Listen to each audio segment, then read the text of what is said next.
Today, I want to address a common challenge many nonprofits are facing, and that's having more vision than provision. Yes, your dreams are big, but your funding is not enough.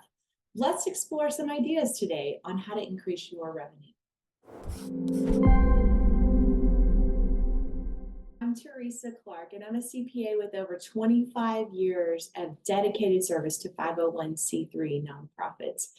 I've had experience in the internal part of the organization as a CFO, but also as an external auditor for nonprofits. And so I bring a very unique perspective to your financial journey. I hope you'll jump in and learn more about me at my website, teresaclark.com.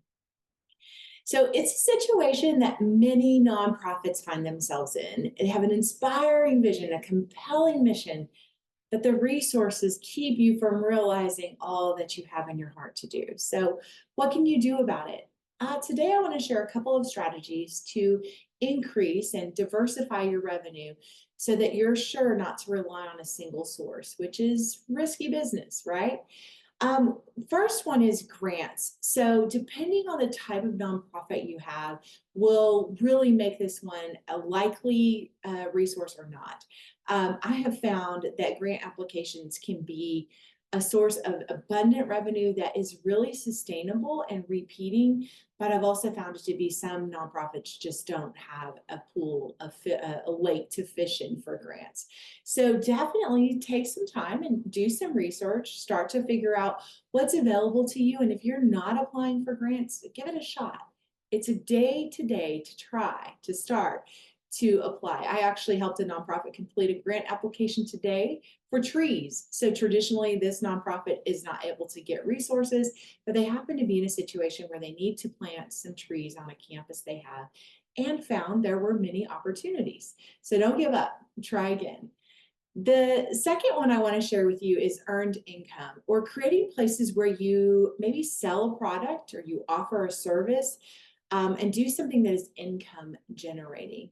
There are many, many opportunities here. I like to think of it as becoming kind of entrepreneurs for a nonprofit, or maybe a made up word I could say is nonpreneurs. Like we're gonna create some money and we're going to do it in an entrepreneurial way.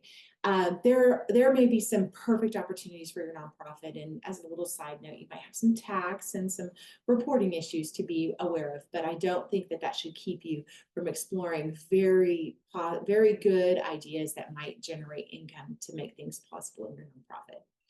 The next one I want to share is that fundraising events. So these are incredibly time intensive and can suck the life out of an organization if not done well. So be cautious.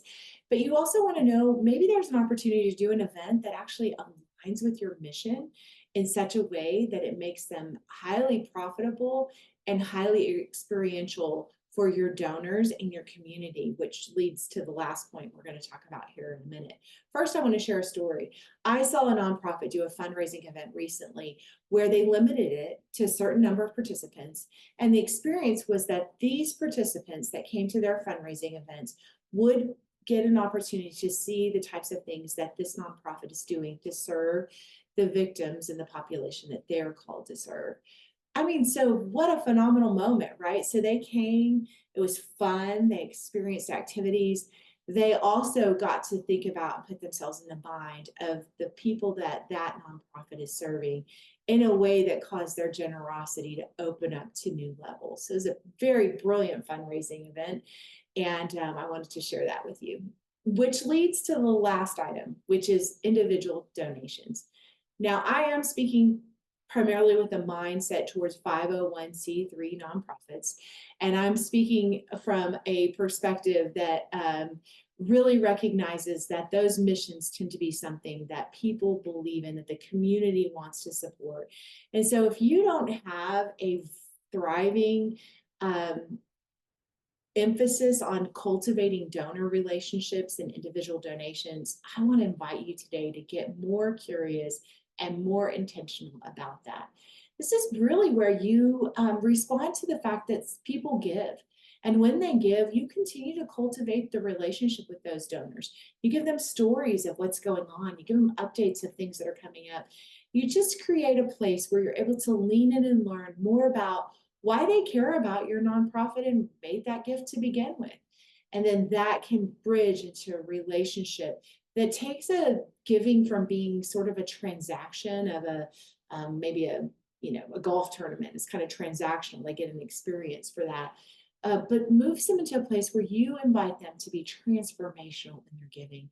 They can transform and have an impact on the lives of the people you're called to serve. And in the work of many of the clients that I serve, they're faith-oriented churches and ministries, and they are making and are fueled by the knowledge that they're making an eternal impact.